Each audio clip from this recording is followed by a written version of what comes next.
About Israel.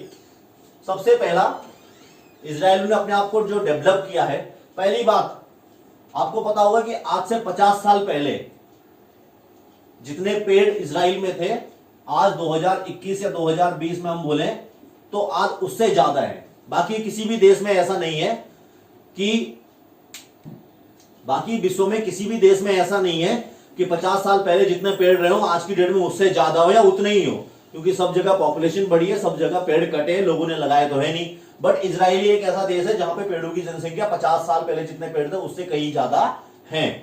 दूसरा fact, museums. As per capital देखा जाए, एज पर कैपिटल रेट देखा जाए तो इजराइल में सबसे ज्यादा म्यूजियम्स हैं। यानी म्यूजियम से क्या समझते हैं आप कि इजराइल ने जो उसकी धरोहर है या उसके जो पुराने ऐतिहासिक चीजें हैं उनको अभी तक संभाल के रखा हुआ है। इंक्लूडिंग एक पहला अंडर वाटर म्यूजियम भी इजराइल में ही बना हुआ है, राइट। तीसरा, बात करते हैं टेक्नोलॉजी की। जो आज की डेट में आप वॉइस मेल भेजते हैं, वॉइस मेल टेक्नोलॉजी, जैसे पहले मैसेज भेजते थे, आजकल हम क्या करते हैं, एक टैप किया और वॉइस मेल भेज दिया। तो वॉइस मेल टेक्नोलॉजी की जो खोज की है वो भी किसकी देन है, वो भी इजराइल की ही देन है, राइट।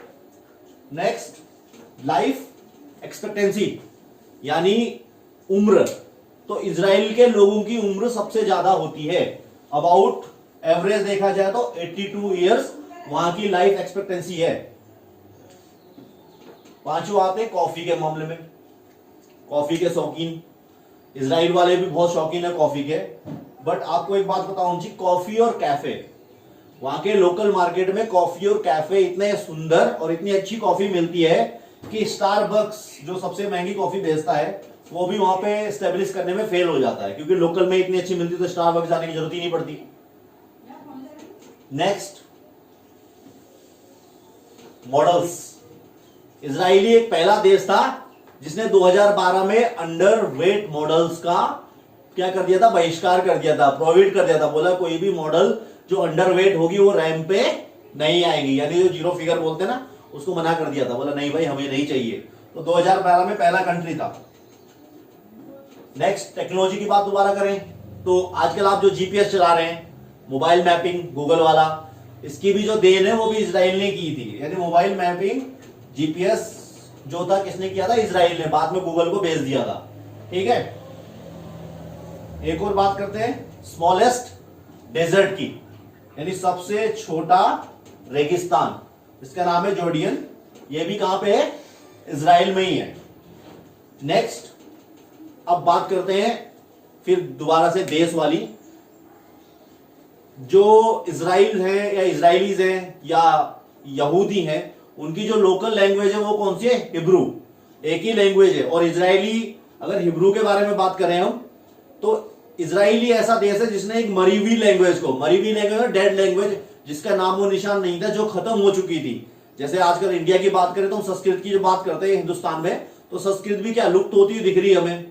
हिंदी का तो छोड़ दो, संस्कृत भी क्या लुप्त होती दिख रही है। लेकिन इजराइल ने क्या किया, हिब्रू भाषा जो उनकी आज राष्ट्रीय भाषा है उसको दोबारा से जिंदा किया।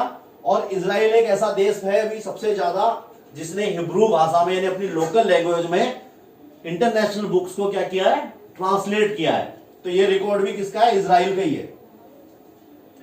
अब इंटरनेशनल बात करें तो हालांकि जैसे अगर इजराइल की हम बात करें पॉपुलेशन की, तो नॉर्मली इजराइल की जो पॉपुलेशन है इट्स अबाउट 90 lakhs। 90 भी पूरी नहीं होगी बट अप्रोक्स 90 लाख के आसपास इसकी पॉपुलेशन है।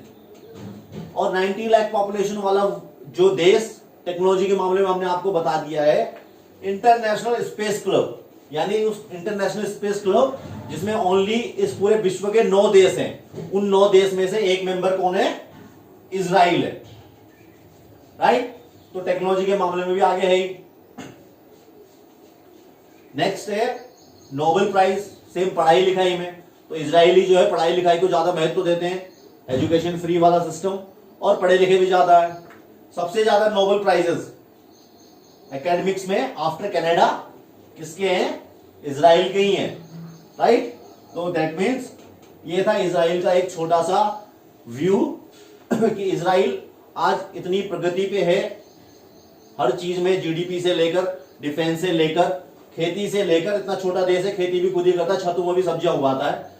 तो ये था एक इजराइल का ओवरव्यू। तो इजराइल इसीलिए डेवलप्ड है। और ये जो बाकी जितनी भी कंट्रीज आपको अगल बगल में दिख रही है, अरब कंट्रीज, इसका मेन रीजन यही है इनसे लड़ाई का, कि भाई एक तो जबरदस्ती हम पे आके कब्जा कर लिया, ऊपर से इतना डेवलप भी हो गया, तो प्रॉब्लम ये है। अब आगे वाले टॉपिक में हम डिस्कस करेंगे कि आखिर फिलिस्तीनी और जो इजरायलीज हैं, यानी जो यहूदी है, उनके बीच में एक्चुअली जो लड़ाई चल रही है, जो वार होती है, उसका मुख्य कारण क्या है। इसको पढ़ते हैं हम आगे वाले चैप्टर में, राइट। तो ये था एक ओवरव्यू किसके ऊपर, इजराइल के ऊपर। Okay, thank you and keep watching.